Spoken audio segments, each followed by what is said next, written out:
All right, my name is Sheriff Robert Norris, Norris, and what we'd like to accomplish today here at this press conference is when you leave here today, I want you to know who the suspect is, know what we know about the suspect right now, I'll give you a fire update of where the fire is right now, and some of the challenges that we had in making a containment on a 3.2 square mile mountain, and to let you know that we had a jumper off a Veterans Bridge, and we'll give you just a little bit of information on that.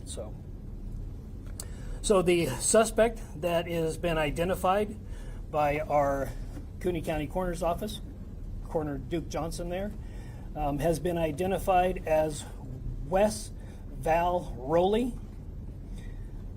date of birth of May 1st, 2005. As of right now, and this is all very, very preliminary, we've had a lot of resources at the crime scene. We've been working through the night, so many of these facts are subject to change. We believe that Rowley has prior residence in California, Arizona, and Idaho. We believe he was born in California. The Kootenai County Sheriff's Office and Coeur d'Alene Police Department, we've had 5 interactions with Rowley, and of those 5 interactions, we've had 3, Coeur d'Alene Police had 2. They were very, very minor in nature. They had to do with more trespassing. He was trespassing at a location. He was asked to leave, and he cooperated. We had some welfare checks on Rowley, and very, very minor. We don't show any criminal history for Rowley.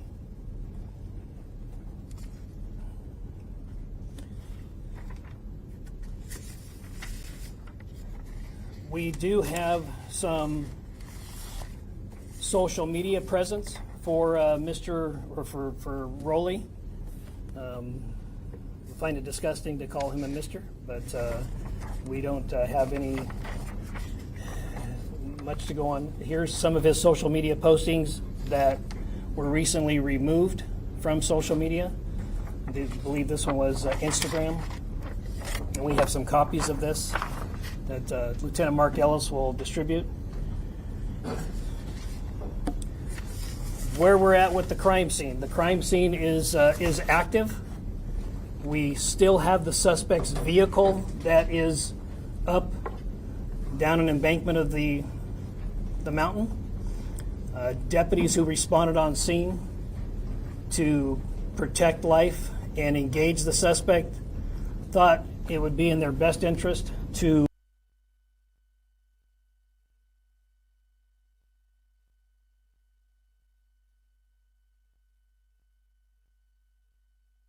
vehicle and flee. So we have not been able to find any manifesto. We have not been able to inventory the vehicle, although people that have seen the vehicle do believe it appeared as if he was living in the vehicle. There was a lot of debris that's in the vehicle, so that's all we have on that. Like I said again, we have not verified or found any manifesto. We have not done an inventory of that vehicle.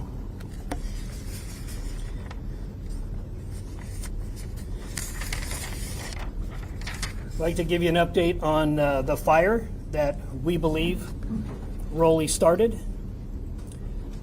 Rowley was found to be in possession of a flint starter, and we believe that was his method for starting the fire. That eventually led to firefighters responding. So as of right now, the fire is at 26 acres. It has not grown. It is a slow progress because it's very difficult terrain to get assets, ground assets up there. We are put there.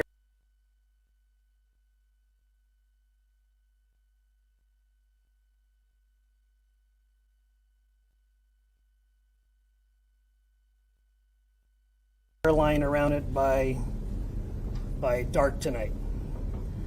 There are no structures that are threatened. Again, I'd like to say that last night about 11 p.m. we did receive information that an individual jumped from Veterans Bridge. That is not related to this situation whatsoever.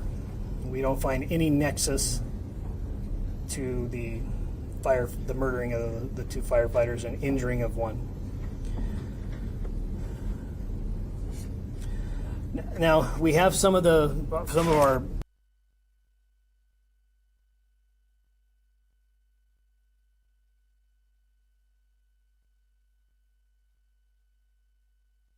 we had about 27 containment points on this mountain. And just to give you an idea, when you're setting up a containment in an urban setting, you might have 1, 2, 3, 4 blocks that you're setting up a containment on. But when you are setting up on a mountain, that just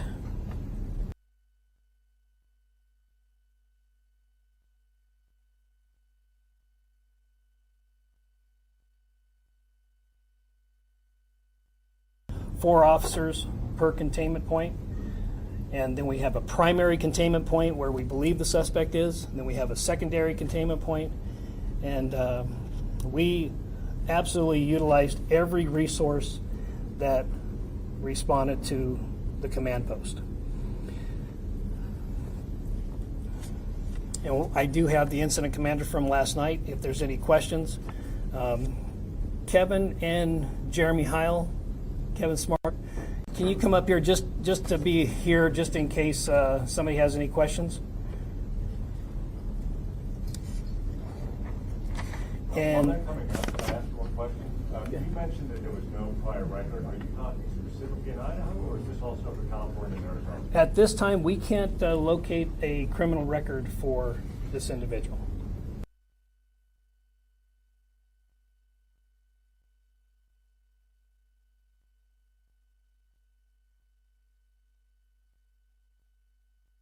Islamic Jihad, which is also being disseminated on social media. We don't find that there's a nexus to that either. Sure. Are you taking questions? Yes, we're going to take questions. Alex with the spokesman review. So are we clear, did the suspect die by suicide or was he shot by police? Do you know that yet? It appears that he shot himself. Yes. Do you know if he was stockpiling weapons up there or why he was on the ground specifically? One gun, multiple guns? We have information that he at one time wanted to be a firefighter.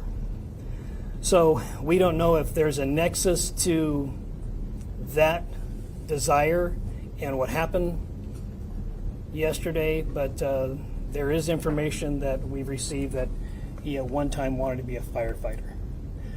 So we're still processing the scene. It's going to take a few days to do that, especially with the current fire that's there. So, John. Sheriff, had they had any communication with the fire district about a potential job there? We have checked some of the fire entities here, and we have not located where he had either put in an application or put in some sort of a interest form. We have not found that yet. So that, we have not found that. One more question. There's currently a video on Instagram. Was this posted right before the ambush? Well, it was discovered right before, but I don't know how long it had been there. Okay. Yeah. Do you have any indication of the motive? Yeah, no, we don't have any indication of any motive at this time. And we, certainly we will continue to investigate that, but obviously we go on intent, and so, but we will certainly find out, or if there's any evidence to believe that there was a motive, we will do that. And I think an inventory of the vehicle would be a good place to start. Do you think his desire to potentially become a firefighter is part of this? We just don't know. Yeah, we just don't know. The gentleman. These firearms, has that been determined yet? If What? these were his firearms that were used, or were they someone else's? Has not been determined yet. The lady in the green. Sheriff Cody Proctor with Clear 2 News. You mentioned that he had had interactions before with law enforcement, but had he had interactions before with firefighters? You know, we did not check to see if he had any interaction with firefighters. We do know that he did contact the firefighters when they came on scene, and there was a discussion. So, so we're still in the process of investigating that part of it. So, gentleman in the blue in the back.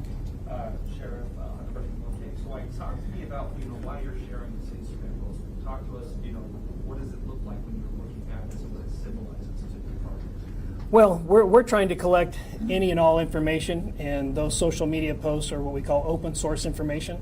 So this is all in an effort to find out intent, to find out if there was any other, if there was a motive or whatever the case may be. But Then another question, we had some people that live in the area of the evacuation zone last night, or this shelter in place. They say they didn't get a phone call, they didn't get a text. How does your system work? Was there a text that went out, or how did you let people know? yes, absolutely. Part of our Kootenai alerts system, we sent out a text, I believe, a 5-mile radius, and I encourage people who live or frequent the area to sign up for Kootenai alerts. So, that's an opt-in service? well, yes, yep. The gentleman in the blue. Sure. The welfare checks that you guys initiated, Yep. were they given by a relative? Did a parent call you to check on him? Or were they concerned about his mental health? No, it was generally a reporting party who called and saw a vehicle that was either parked near their property or on their property. One was a restaurant where he appeared to be residing at. He was asked to leave and he complied. So none of them that we have at this time were called in from a relative. They were called in from a property owner or passerby. The gentleman there in the... Sheriff, can you describe the weapon that you found next to? It appears right now we have a shotgun that was used, but we're still processing the scene. So obviously a shotgun is not a sniper weapon. Correct. Do you know what kind of weapon that was? Well, we're still processing the scene, but let me kind of set the scene for everybody. When you're in a rural area and you're heavily treed, heavily brushed, and when you're taking fire, then it just adds a whole different dynamic to the situation. So what was reported by people on scene, by peace officers on scene, that they believed they were taking sniper fire, yes. And that's where that is. Lady in the black. Hi, was he a suspect before you found him, or did you not identify him until after crimes were made? Can you give me that first part again? Was he a suspect prior to finding his body, or were you not sure who he was until after the crimes were made? Well, we had information that we had an idea who that person might be, but we always defer to the coroner's office to make sure that we have a positive identification on the individual. People borrow people's car, people use people's phones. Yeah, so we always want to make sure that we have a positive identification before we make any type of release. So this lady in the... Are you able to identify that if Wes was the person who called 911, who made the initial 911 call? Still under investigation. If that is the case, he did not use his real name. So, but it certainly will be part of the investigation. But we had an individual called, a male, and he did not use the suspect's name. So. And one more clarification, because I think I misunderstood. Did you say there was an interaction with first responders There was an interaction with the firefighters. when they first arrived on the scene? Correct. What was that then? It had something to do with his vehicle being parked where it was. So, yeah. The gentleman in the blue in the back. Sir, can you tell us what type of bullets then were used in the attack on the two or three firefighters? Obviously, you can tell me that they were shot. Right. Well, we know that rifled slugs were used, and a rifled slug is a pretty big projectile. Anybody know off the top of their head how many grains a rifled slug is? Okay, just 1 ounce. Yeah. So generally going to be a 1 ounce piece of metal. But we also have some fragmentation of something. So it's still early on. You know, we have some smaller projectiles, and we don't know if that was a fragmentation of one of the rifled slugs or another weapon. Like I said, we're still processing that scene. The firefighters are putting water on it, so we're still processing that. Yes, sir. Sheriff, can you tell us how sophisticated you think this ambush was? Or do you think this was an interaction that went badly? And one more thing, we were just right outside the scene, and we saw a firefighting vehicle come down with 3 completely flat tires. Were spikes used? Was that part of the ambush? No, part of once the rounds started to exchange back and forth, and when deputies got on scene, part of the theory was we don't want him to be able to circle back around and get into either one of the fire trucks or his own vehicle. So deputies disabled the trucks, and they pushed over the suspect vehicle off the side of the mountain. I mean, that just gives you a sense of how chaotic the moment must have Oh, been. yeah, They're yeah. disabling and crippling their own vehicles so that the suspect that's unseen and elusive wouldn't be able to circle back and use it. Right, and we just don't, you know, we just don't know in many cases, even if it's in an urban setting in a retail shopping center, how many suspects there are, because we're going to get different information, and we have to be able to evaluate that information to see what's credible, what's not credible. We always want to err on the side of caution, but initial reports were what there were more than one suspect. Right here in the. I just want to make sure I'm completely clear on this. So at the moment, as things stand, as far as the weapons go, you're confident that he used a shotgun. It's possible that he used another weapon. You're not absolutely sure, and you don't know what that other weapon would be. Is that right? Yeah, we're still processing the scene. So we know that there was a shotgun used. Absolutely. 100%. We know that for sure. So. Sheriff, I'm sorry, this is where you asked. Did you have like survivalist training or any type of like? We cannot find any evidence that he has had any type of survivalist training. Now, he did grow up in a, from what we understand, he did grow up in a arborist family, and that they climbed trees. And we did have reports that he was shooting at first responders via a tree. So he does have experience climbing trees.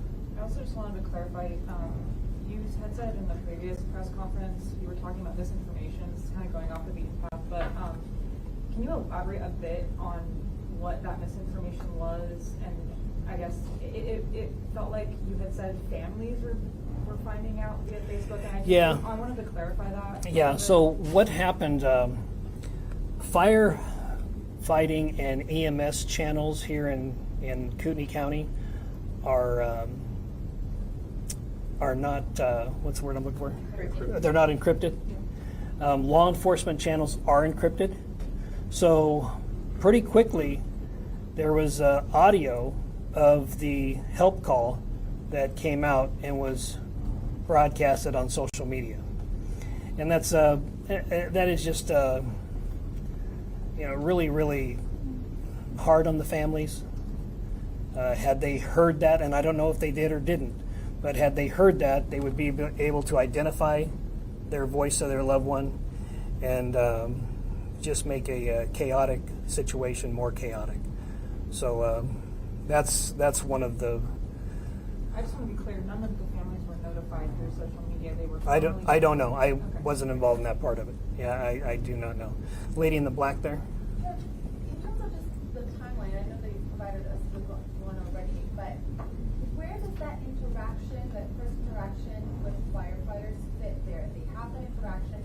How soon after that is there gunfire? There was an interaction. So They arrived on scene. The initial call was about approximately 1:20. They arrived on scene. I'm going to guesstimate, but I would say probably about 13:50 or about 10 minutes until 2 o'clock. Somebody. One question I have is, you mentioned we were doing welfare checks. What were those interactions like? Was the suspect just acting normal? Was there anything off about him at all during any of those interactions? Was there anything that stuck out for those? Yeah, he cooperated on each one. He was told that, hey, the owner is asking you to leave. He left. There's certain criteria that we have to meet to be able to engage in somebody's well-being, and he did not meet those requirements at the time. So, yeah. Jeremy? The shooter's body, is it in a condition where we can determine if there's any drugs or medication in the system? That'll be part of the autopsy. Yes. Do you know how long he was here in Idaho, and also just I know this is like a popular recreation area, so how many people, just members of the public, may have been up there during all of this hiking and just enjoying the day? Well, it is a popular trail. As far as how many people actually, Lieutenant Klinkefus, do you have any idea of how many people might use it's like 25 miles of trail up there. Yes, sir. On a Sunday afternoon, there could be a couple hundred citizens up there. Folks use dirt bikes up there. They hike, mountain bike, e-bikes, very popular. I don't know exactly how many were there at that moment, but it could have been several hundred on the mountain at that time. Did they rescue? Like, were law enforcement helping rescue them, get them out? There were people that were still coming down the mountain, and this is at approximately 30 hours, or about 3:30 yesterday. So people were still coming off of the mountain. Sheriff, did the Instagram photo that or the story, that you gave us, was his Instagram deleted? His social media has been wiped now, and is that by your doing, or what was? Preliminary information is that we believe it has been wiped, but we don't know by who. Okay. Yeah. The lady in the rust color. Can you tell me what sort of role federal agencies played in what played out yesterday? Or would you have been able to do this without them? Or Yeah, they were very, very helpful in providing assets, providing ground assets, and providing aerial assets. Like I said yesterday, we did have 2 helicopters that had a sniper in them. They were very, very helpful in real-time location of the suspect's phone. That was very helpful. And they were there not to take over anything. Each one of them came up to us and said, hey, what can we do to help? We're here as a resource. So we believe they were very, very helpful. Sheriff, could you describe those social media posts that are now no longer online? Of course, we've got this Instagram story, but we can't see those posts now. Right, yeah. Like I said, it's either they've been removed or the account has been deleted. So we don't know. We know at one time it was there, but now we know it's gone. So I don't know what previous posts were there. Sheriff, has the suspect's family been contacted, and if so, are they cooperating with the investigation at all? The suspect's family knows of the situation, and they're still processing the situation also. Yeah. Sheriff, is this the camo outfit that you guys found him in? No, this is a previous post. And then has the ATF been able to help you guys pinpoint, like when he had that shotgun? Have you guys been able to trace back where he bought that shotgun? We haven't got there yet, yeah. Like I said, it's still pretty hot up there, but we'll get all that information. We just don't have that as of right now. Are you more How concerning convinced is it to today? have snipers in the air when you've got people who are recreating up there going off the mountain? How do you deal with that? Well, it does provide a challenge in the rural area like that, but obviously we would not. We want them to identify the target first before they took any action. But it was an active shooter situation, and we have radio traffic where there was an exchange of gunfire between suspect and deputies. So we want to make sure that we have target identification before we use any type of lethal force. So. Are you more convinced that he acted alone today than you were yesterday? And can you describe, we've heard that the fire was closing in to the scene of his life. Can you describe? Yeah, they said that the fire approached within 50 feet. And at that time, it was a determination was made that we should probably remove the body and take what we can and then remove from the area. So that was the decision that was made at the time. So you're going through a crime scene right now that has been burned over by fire.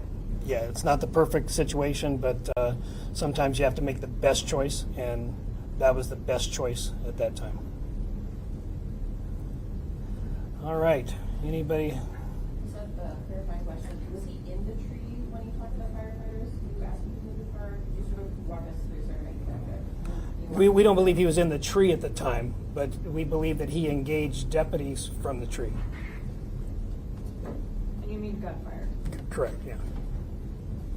Last night you mentioned that there was a belief that he could be running from spot to spot. Has that been determined that he was moving actively across the mountain there? Still under investigation. You know, we want to make sure that we do a complete search of that area, that there's no guns left over. So still under investigation.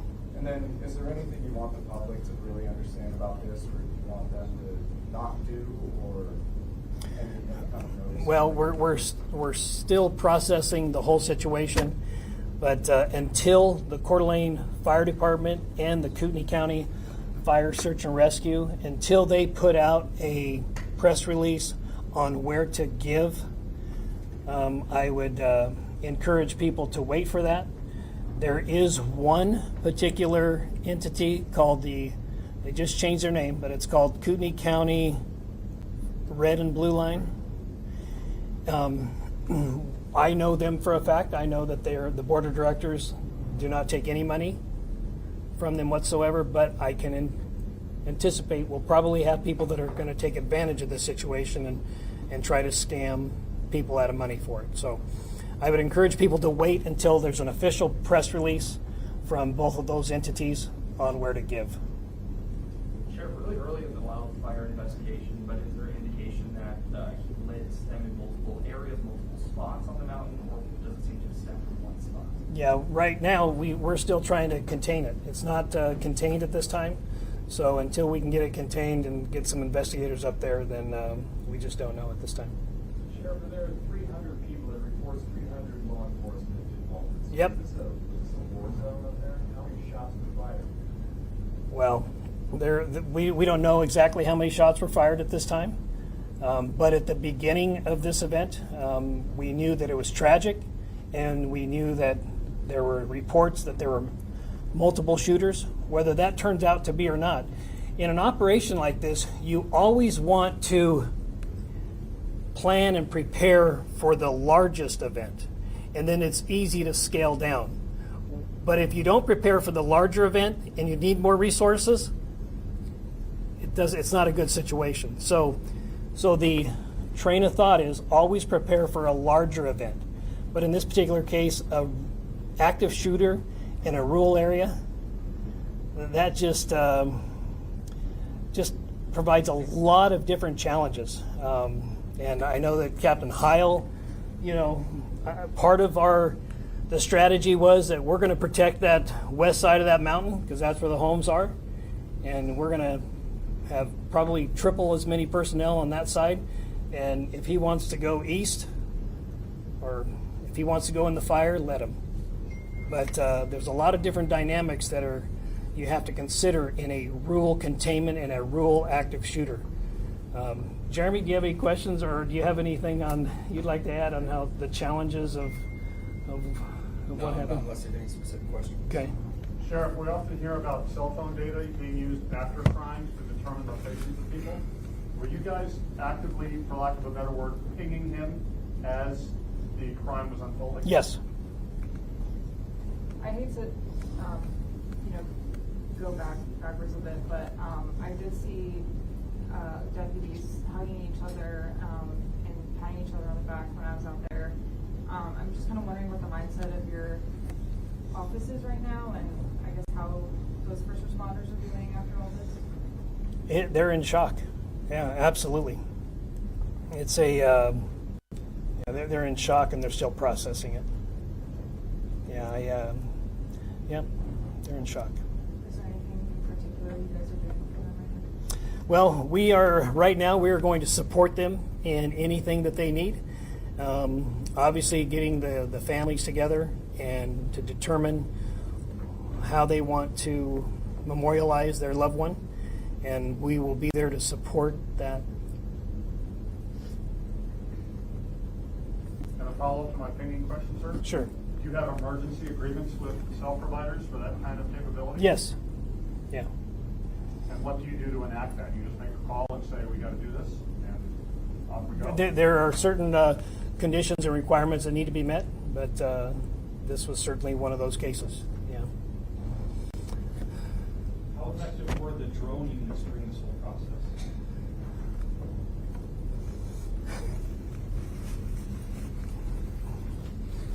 The drone units were very effective. Each agency that helped us out had their own drone with different capabilities, and in the end we were able to locate and verify where the body was when with the drones from the different agencies that were here. Your name, sir? Jeremy Heil, Captain. Spell the last name, please. H-Y-L-E.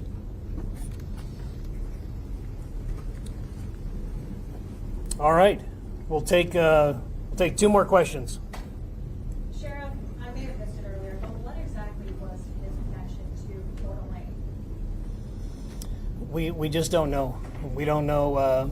We know that he was a transient here. We knew that he lived here for the better part of 2024. But as far as when he got here, why he was here, why he chose this place, I don't know. He has relatives in the Priest River area, but I don't know why he chose that. We don't find any nexus to anything else. Maybe we'll find more once we do an inventory of the vehicle, but as of right now, we don't know. And then one more question. Are you able to confirm whether or not the firefighters who were shot were the ones who spoke with him, or are you able to? Yes. Yes. Yeah. Yes.